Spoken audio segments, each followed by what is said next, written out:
Hey everybody, so here's a quick vid and introduction to the 1/24th A-Wing scale kit from ModelNutz. So I kind of put a little bit of it together. It's not really too difficult an assembly overall. There's definitely a couple things you got to do in order. And if you check the kit review on this, you can see what it's all about. So I've broken it down to a few different pieces here, so these need to go on together at once. Then in this bag it's just the side guns.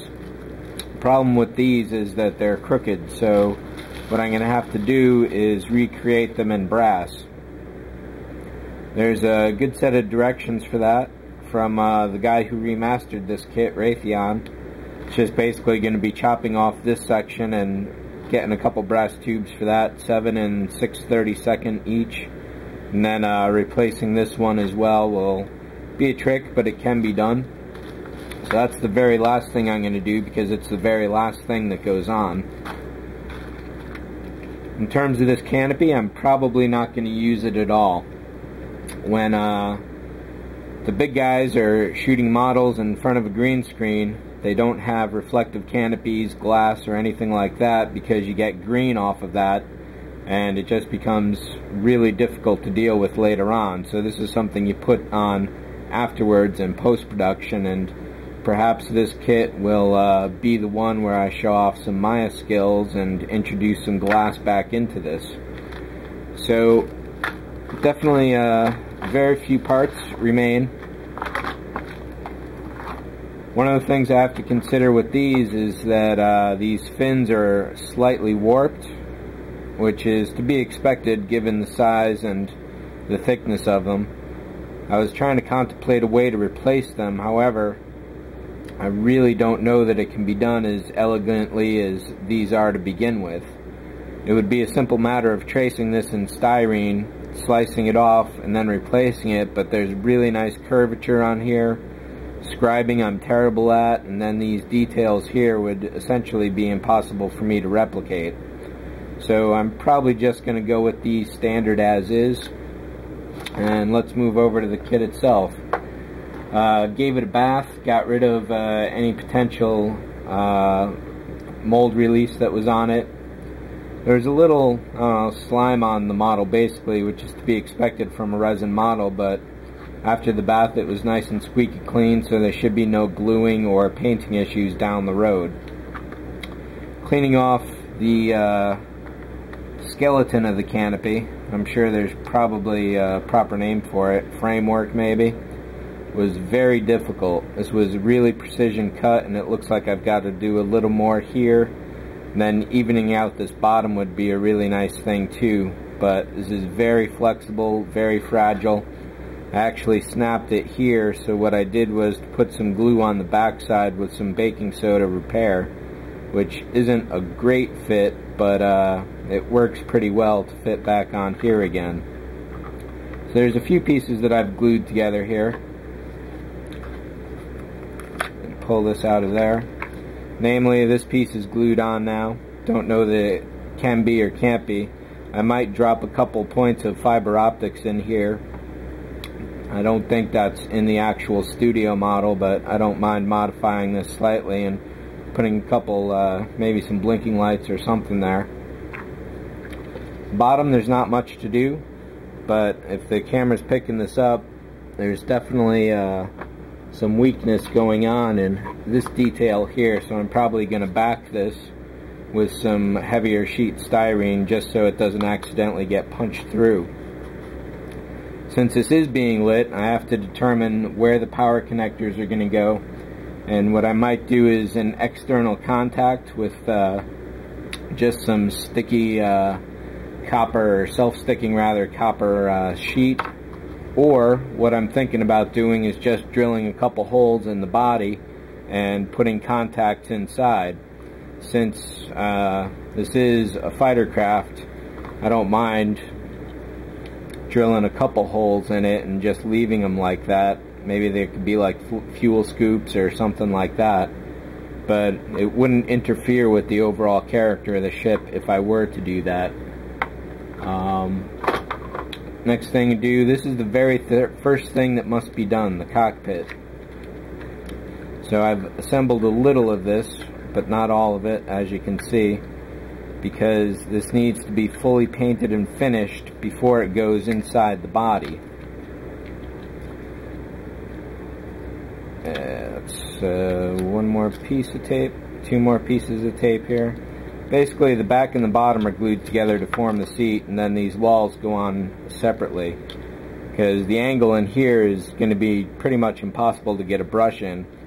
What I'm thinking about doing is switching up to some standard oil paints. I've got a set of my artist paints sitting around that I haven't used, and I've recently read and seen some examples of people that use oil paints, and basically I majored in fine art and oil painting specifically in college, so it'd be nice to put some of those skills back to use again. I don't know why it's so difficult for me to paint with enamels, whereas I'm really good with oils, but I think this is going to come out really nice when it's through. I'll get some really nice weathering on there. I may even switch up to some pastel work as well. So this guy is fully assembled and ready.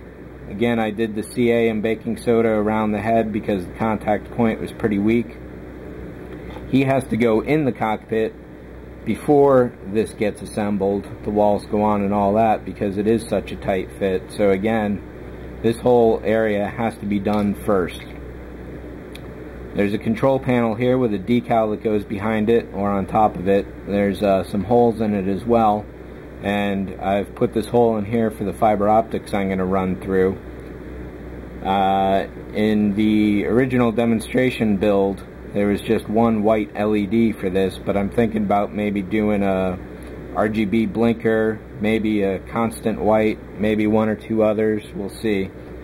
I could do 2 RGB blinkers, put different resistors on them, and probably get different timing rates.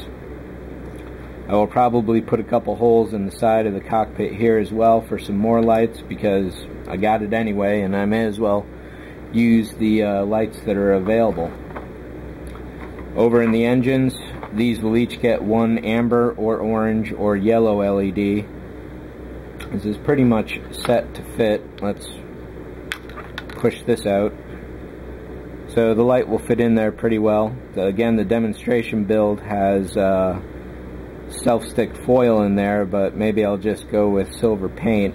We'll see about that. I haven't made any decisions yet. Another thing on the demo build is that the inner pieces here are essentially sanded off flat, so it's just a framework.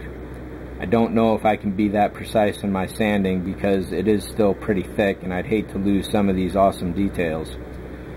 So we'll see about that. I can just leave it as is, but painting all that details would definitely be a trick because there's no way to mask everything off otherwise. Well, I'll deal with this later. So essentially that's it. I've pretty much put together all the parts that I'm comfortable with putting together at this point. I definitely want to go slow with this, so the next video should be the paint job already. So once this is all painted and then inserted in here, I can do the lights. Then after the lights, it's going to be the body assembly, and then it's going to be painting the exterior of the kit. One other thing I'll mention is this in relation to the studio scale TIE Fighter, which is also supposed to be 1/24. So just this alone shows you how much bigger these are, or rather how small this is. And I had thought that this guy actually looked a little small in here, but if this is really 1/24, and he's really only this big, which means the pilot probably sits up higher in the body, because any of the shots in the film, they're usually just about at this angle looking up. So regardless, just an interesting point of reference basically. So at this point I definitely want to get all the other fighter models in 1/24. They are available, or at least definitely the X-Wing. Gotta have a Y-Wing. That's my next favorite after the TIE Fighter. And because I really hated Return of the Jedi, I was never a fan of those ships, but once I saw this one under construction, I really fell in love with it. But the B-Wing, still don't know that I like that one that much. Next year, the year after, there could be a 124 Millennium Falcon out there, or at least close to 124, which would definitely put it just about as big as this table here, and that will also be a must-have. So I'm guessing that's about it. Like I said, I think the paint's coming up next, then some quick assembly and so on. I don't think there was much else to mention on this. So you can expect magnets in here somewhere too. Don't know quite where I'm going to use them yet, but those will be going, the electronics, and that should cover it. So thanks for watching. See ya.